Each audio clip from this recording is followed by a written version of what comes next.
Hello viewers, कैसे हैं आप लोग। आज हम लोग कुछ पॉइंट और डिस्कस करेंगे लोड बैलेंसर पे जो इंटरव्यू में बहुत ज़्यादा पूछे जाते हैं। चलिए स्टार्ट करते हैं हम लोग वो पॉइंट्स। पहला पॉइंट है लोड बैलेंसर स्टिकीनेस। अभी स्टिकीनेस क्या होता है, चलिए इसको देखते हैं।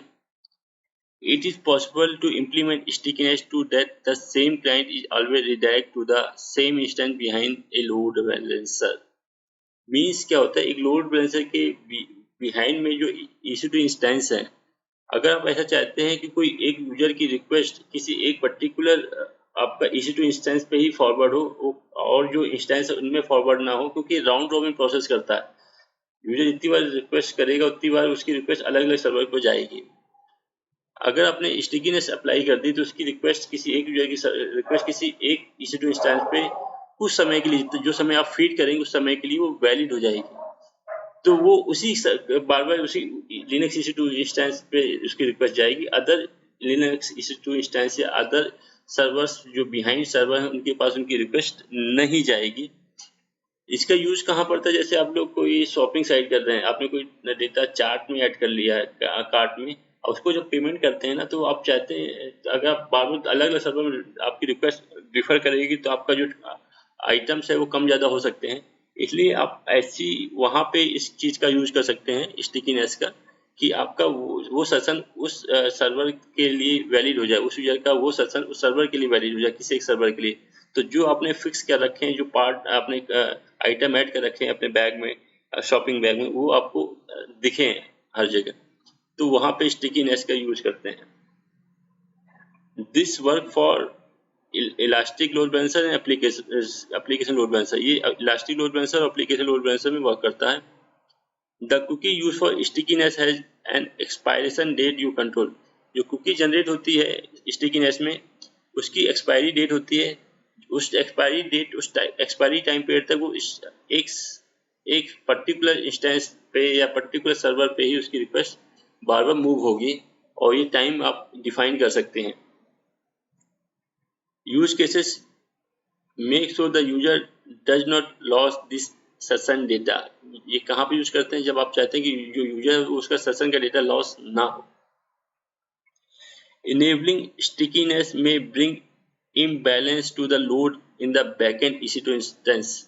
लेकिन इससे एक ड्रॉबैक भी है कि इससे आपका जो लोड है EC2 इंस्टेंस का बिहाइंड जो आपके जो चल रहे हैं EC2 इंस्टेंस, उनके लोड इम्बैलेंस भी हो सकते हैं। मीन्स अब सपोज करिए मोस्टली यूजर का जो सेशन है एक ही सर्वर से अटैच है, तो उसकी उन सारी यूजर की रिक्वेस्ट एक ही सर्वर पे आएंगी, और जो बाकी जो सर्वर आपके हैं EC2 इंस्टेंस लोड बैलेंसर के पीछे, उन पे रिक्वेस्ट जाएगी ही नहीं। तो जिस सर्वर पे ज़्यादा रिक्वेस्ट जा रही है वो ज़्यादा जल्दी डाउन हो सकता है, वो फेल्ड हो सकता है। तो इस तरह आपका ये एक ड्रॉबैक भी इसमें है कि जो बैलेंस है लोड का वो बैलेंस नहीं रहता है, इम्बैलेंस हो जाता है। तो इसमें देखिए मैं फिगर में आपको समझाया कि देखिए जो अगर ये क्लाइंट ए है, इसकी रिक्वेस्ट बार EC2 इंस्टेंस में ही जा रही है। जैसे वो क्लाइंट एक्सेस कर रहा है, इसकी रिक्वेस्ट EC2 इंस्टेंस में जा रही है, क्योंकि आपने इसमें स्टिकीनेस अप्लाई कर रखा है। तो इस क्लाइंट ए की रिक्वेस्ट देखिए, पहली बार रिक्वेस्ट की तो EC2 इंस्टेंस में गई, इस वाले में फिर से रिक्वेस्ट की तो फिर से इसी वाली EC2 इंस्टेंस में गई। वैसे जानी इस वाले में चाहिए थी अगर राउंड रॉबिन प्रोसेस होता है, लेकिन आपने स्टिकीनेस अप्लाई कर रखा है, तो ये क्लाइंट दो बार रिक्वेस्ट की, दोनों बार इसी EC2 इंस्टेंस में ये रिक्वेस्ट गई।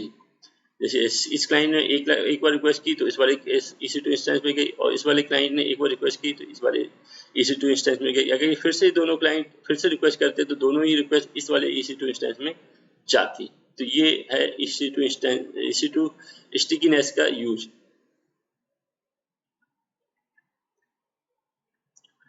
क्रॉस जोन लोड बैलेंसिंग, ये मैंने आपको पहले भी समझा चुके हैं क्या होता है, मैं फिर से डिस्क्राइब कर दे रहा हूँ।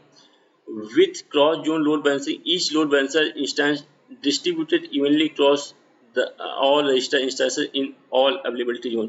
मैंने आपको बताया था कि जो लोड बैलेंसर होता है वो अवेलेबिलिटी जोन तक डेटा भेज देता है, और उस अवेलेबिलिटी जोन में सपोज करिए दो अवेलेबिलिटी जोन आपके लोड बैलेंसर से अटैच है, ए एंड बी।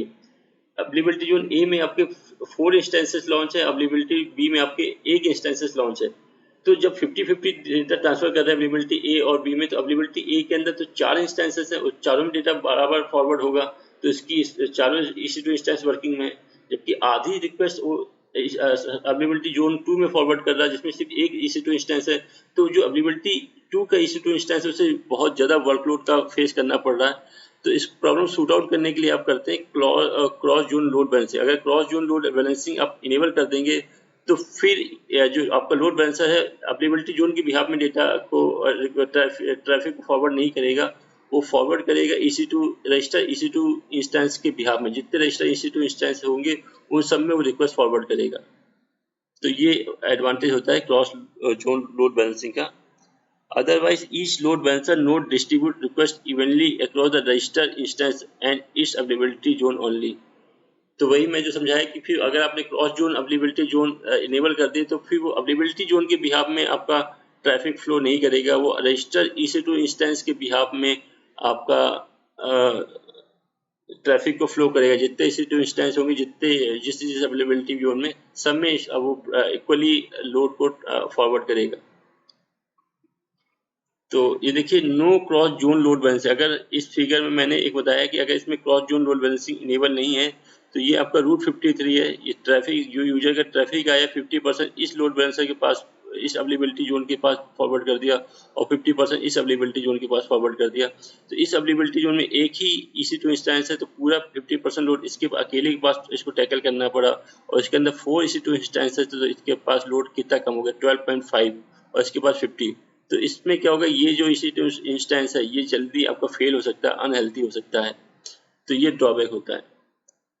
तो अगर आपने क्रॉस जोन लोड बैलेंसिंग को इनेबल कर दिया तो देखिए क्या होगा, जो भी लोड आएगा 50% आएगा, तो उस 50% में जो भी रिक्वेस्ट आप फॉरवर्ड होगी वो हर एक इंस्टेंस में होगी। पहले इस रिक्वेस्ट इसमें फॉरवर्ड हुई, फिर इसमें फॉरवर्ड हुई, फिर देखो रिक्वेस्ट इसमें फॉरवर्ड हुई, फिर रिक्वेस्ट इसमें फॉरवर्ड हुई, फिर इसमें फॉरवर्ड हुई। सेम ऐसी रिक्वेस्ट इसमें इसमें इसमें इसमें और इसमें फॉरवर्ड होगी। तो हर EC2 इंस्टेंस के बिहाफ में फिर रिक्वेस्ट फॉरवर्ड होगी, ट्रैफिक फॉरवर्ड होगा। या अगर आपने क्रॉस जोन लोड बैलेंसिंग को इनेबल कर रखा है तो आपके EC2 इंस्टेंस के बिहाफ में ट्रैफिक फ्लो होगा। क्लासिक लोड बैलेंसर की बात करें तो बाय डिफॉल्ट इसमें डिसेबल होता है, डिसेबल बाय डिफॉल्ट। और अगर आप इसमें इनेबल करते तो no charges for inter availability zone data is enable. अगर आप इसमें इनेबल करते तो कोई एक्स्ट्रा डेटा आपको अमाउंट पे नहीं करना पड़ेगा क्लासिक लोड बैलेंसर में। अगर आप एप्लीकेशन लोड बैलेंसर की बात करें इसमें ऑलवेज ऑन होता है, इसमें ऑलवेज ऑन होता है और आप इसको डिसेबल नहीं कर सकते हैं। और इसमें बात करें तो इसमें भी कोई चार्जेस नहीं होते हैं, no charges for inter availability data transfer. Network load balancer की बात करें तो डिसेबल होता है बाय डिफॉल्ट इसमें, और आप इनेबल कर सकते हैं नेटवर्क लोड बैलेंसर में आप क्रॉस जोन लोड बैलेंसिंग, लेकिन उसके लिए आपको चार्जेस देने पड़ेंगे। यू पे charges for inter availability zone if enable. तो आप इसमें by default network load balancer में डिसेबल होता है, आप इसको इनेबल कर सकते हैं लेकिन इसके चार्जेस आपको देने पड़ेंगे। तो लास्ट वन है पाथ पैटर्न। पाथ पैटर्न भी मैं आपको डिस्क्राइब कर सकता हूँ कि जैसे कोई रिक्वेस्ट आपके पास आती है example.com यूजर्स की, तो वो कुछ स्पेसिफिक EC2 इंस्टेंस पे या स्पेसिफिक टारगेट ग्रुप में फॉरवर्ड हो। अगर आपके पास रिक्वेस्ट आती है example.com/images की, तो वो किसी अलग टारगेट ग्रुप में फॉरवर्ड हो, किसी अलग EC2 इंस्टेंसेस में फॉरवर्ड हो, तो ऐसा भी आप कर सकते हैं। तो वही यहाँ पे मेंशन किया है, you can create a listener with rules to forward request based on URL path। जो URL path यूजर आपसे मांग रहा है, क्लिक कर रहा है, URL path मेंशन कर रहा है, जैसे example.com/users, example.com/ आपका images, example.com/location। तो इसी हिसाब से उसका अलग अलग EC2 इंस्टेंस या अलग अलग टारगेट ग्रुप में वो रिक्वेस्ट फॉरवर्ड हो जाएंगी आपकी। This is known as path-based routing if you are running microservice। अगर आप माइक्रोसर्विस रन कर रहे हैं, जैसे डॉकर रन कर रहे हैं या ये आपका इलास्टिक कंटेनर सर्विस लॉन्च कर रहे हैं, तो उसमें आप ये बहुत यूजफुल होती है आपकी पाथ पैटर्न सर्विस। तो you can route traffic to multiple backend service using path based routing. For example, you can route request to one target group and request to render images to another target group। जैसे मैंने बताया कुछ request को आप one target group में forward कर सकते हैं और कुछ रेंडर रिक्वेस्ट को आप अलग टारगेट ग्रुप में आप फॉरवर्ड कर सकते हैं। तो देखते हैं, तो ये देखिए आपने पहला मैंने ये यूजर रिक्वेस्ट कर रहा है, तो पहली रिक्वेस्ट किया उसने myurl.com की रिक्वेस्ट किया उसने, तो सारे आपने इस टारगेट ग्रुप में भेज दे। इस टारगेट ग्रुप में 4 EC2 इंस्टेंसेस है। तो अगर कोई यूजर myurl.com की रिक्वेस्ट कर रहा है तो आपने इस टारगेट ग्रुप में भेज दिया। इस टारगेट ग्रुप में 4 EC2 इंस्टेंस है। अगर कोई यूजर आपसे रिक्वेस्ट कर रहा है myurl.com/images की, तो आपने उस रिक्वेस्ट को इन टारगेट ग्रुप में भेज दिया। इन टारगेट ग्रुप का काम सिर्फ इमेजेस की रिक्वेस्ट, ये वाले यूआरएल को की रिक्वेस्ट को वो करना है, प्रोसेस करना है, इनकी रिप्लाई करना होता है। तो इस तरह आप पाथ पैटर्न डिफाइन कर सकते हैं। तो चलिए इसका हैंड्स ऑन देखते हैं हम लोग। सो फ्रेंड देखिए, मैं अपने मैनेजमेंट कंसोल में आ गया हूँ। यहाँ मैं मुंबई रीजन को एक्सेस कर रहा हूँ और मैंने आपको इसका पहले भी वीडियो दिखाया हुआ है, टारगेट एप्लीकेशन लोड बैलेंसर का कैसे क्रिएट करते हैं। तो ये देखिए टारगेट एप्लीकेशन लोड बैलेंसर मेरा एक्टिवेट है, फिर बना हुआ है। तो अगर आपको जानना है कि कैसे क्रिएट करते हैं टारगेट एप्लीकेशन लोड बैलेंसर, तो मेरा प्रीवियस वीडियो देखिए, पहले मैं जो वीडियो अपलोड कर रखा है उसको एक्सेस करिए, उसको देखिए, उसके बाद ये आपको पैट का समझ में आएगा। तो देखिए इस समय मैं अपने लोड बैलेंसर के अंदर जो मेरा टारगेट लोड बैलेंसर बना हुआ है, या मेरा first ALB application load balancer बना हुआ है, उसमें है ये मेरा एप्लीकेशन लोड बैलेंसर मैंने बनाया हुआ था। तो अब देखिए इस लोड बैलेंसर में मैं इसका DNS को कॉपी कर रहा हूँ और DNS कॉपी करने के बाद मैं इसको ये पेज को देखिए रिफ्रेश कर रहा हूँ। तो देखिए ये मेरा सर्वर 2 रिफ्लेक्ट कर रहा है, फिर मैं सर्वर 3, फिर मैं सर्वर 2, फिर सर्वर 3। तो ये राउंड रॉबिन प्रोसेस कर चल रहा है। एक बार सर्वर 1 2 में जा रहा है, एक बार सर्वर 3 का पेज ला रहा है। तो ये देखिए, तो ये राउंड रॉबिन प्रोसेस चल रहा है बाय डिफॉल्ट। अब देखिए मैं इसमें क्लिक करता हूँ। अब मैं इसको अपनी आपको स्टिकीनेस अगर इनेबल करनी है तो अपने जो लोड बैलेंसर में एप्लीकेशन लोड बैलेंसर को सेलेक्ट कर लीजिए और डिस्क्रिप्शन में जाइएगा। ये डिस्क्रिप्शन में जाइएगा, तो डिस्क्रिप्शन में जाएंगे तो देखिए आप यहाँ पे आपको ये देखिए यहाँ पे आपको मिलेगा एप्लीकेशन लोड बैलेंसर के बिहाफ में टारगेट, सॉरी यहाँ पे जाना पड़ेगा आपको, टारगेट ग्रुप में जाना पड़ेगा। लोड बैलेंसर में मत जाइएगा, आप टारगेट ग्रुप में, ये देखिए टारगेट ग्रुप में जाना पड़ेगा आपको।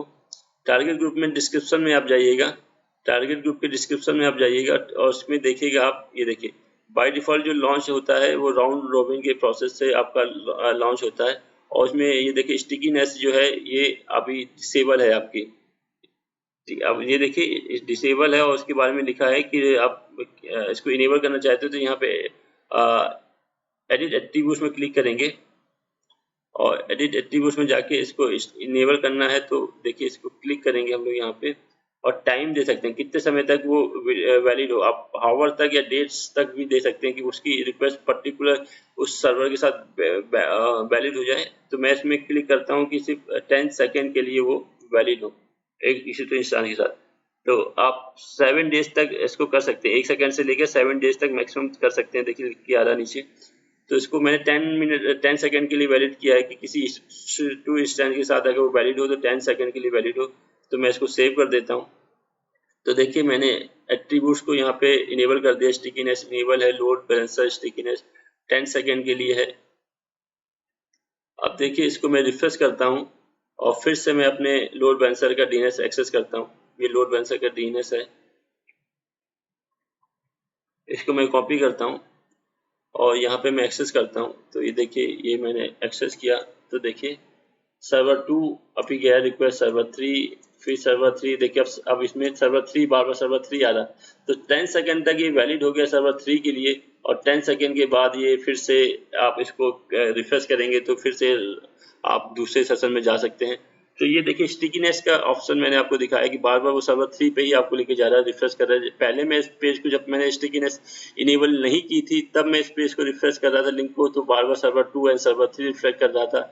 जैसे ही मैंने स्टिकीनेस इनेबल की तो बाद में ये सिर्फ सर्वर 3 के पेज में, सर्वर 3 के रिक्वेस्ट बार बार सर्वर 3 पे ही ले जा रहा है और बाय डिफॉल्ट टाइम पीरियड मैंने इसको 10 सेकेंड रखा है। तो अब देखते हैं, फिर से रिफ्रेश करके देखते हैं कि 10 सेकेंड हो जाए, उसके बाद मैं फिर से रिफ्रेश करूँ तो क्या इसका मूव करता है पेज दूसरे सर्वर पे या नहीं। तो ये देखिए सर्वर मूव कर गया। तो फ्रेंड्स ये था आपका स्टिकीनेस का। अगर आपको मैंने पाथ पैटर्न का पैटर्न पहले ही आपको करा चुका हूँ कि आपको जैसे आप टारगेट ग्रुप में जाते हैं या लोड बैलेंसर में आप जाते हैं और यहाँ पे लिसनर आता है, तो लिसनर में आप यहाँ पे रूल बना सकते हैं, एडिट व्यू एडिट रूल। तो आप यहाँ पे व्यू एडिट रूल में क्रिएट कर सकते हैं। तो आप कोई रूल बनाना चाहते हैं तो यहाँ पे प्लस साइन में क्लिक करिए और आप इंसर्ट रूल करिए। इंसर्ट रूल में आपने कंडीशन दी है कि पाथ अगर आप कोई इमेजेस सर्च करें स्लैश इमेजेस तो आप उसके लिए अलग, या सिर्फ इमेज सर्च करें उसके लिए आप कुछ अलग डिस्क्राइब कर सकते हैं, कुछ अलग दे सकते हैं। तो अभी मेरे पास डॉकर की सर्विस नहीं है तो मैं इसमें आपको एक एरर रिफ्लेक्ट करके दिखाऊंगा। तो मैं यहाँ पे इमेज क्लिक किया और उसमें लिखा है रिटर्न फिक्स रिस्पॉन्स जाए कि रिक्वेस्ट योर, तो उसमें एरर जाए यू आर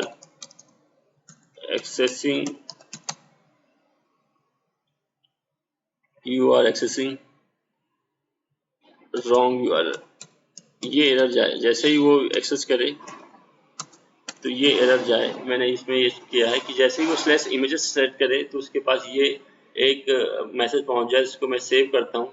सेव करने के बाद देखिए ये मैंने सेव कर दिया है। तो ये पाथ पैटर्न है। तो देखिए पाथ मैंने इमेज डिफाइन किया।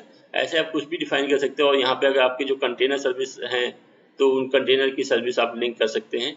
तो चलिए मैं वापस चलता हूँ और अब यहाँ पे मैं इमेज सर्च करता हूँ। स्लैश अगर कोई इमेज सर्च करेगा इमेज तो देखिएगा उसको ये जो मैंने मैसेज दिया था वो मैसेज आ जाएगा you are accessing wrong URL. जो भी मैसेज आप रिफ्लेक्ट करना चाहेंगे वो रिफ्लेक्ट हो जाएगा। तो फ्रेंड्स आपने देखा कि क्या होता है स्टिकीनेस, कैसे क्या होता है आपका क्रॉस जोन, और क्रॉस जोन बाय डिफॉल्ट इसमें इनेबल होता है। और क्या होता है पाथ पैटर्न। तो ये तीनों ही आपने कॉन्सेप्ट को समझा, इसका प्रैक्टिकल किया। तो इसमें इंटरव्यू में क्वेश्चन जरूर पूछा जाता है इसके बारे में। एग्जाम में भी जरूर ही क्वेश्चन आएगा स्टिकीनेस पे और पाथ पैटर्न पे जरूर आता है। तो फिलहाल इस वीडियो में इतना ही। अगर आपको वीडियो अच्छा लगा हो तो प्लीज़ वीडियो को लाइक करिए और ज़्यादा से ज़्यादा इसको शेयर करिए।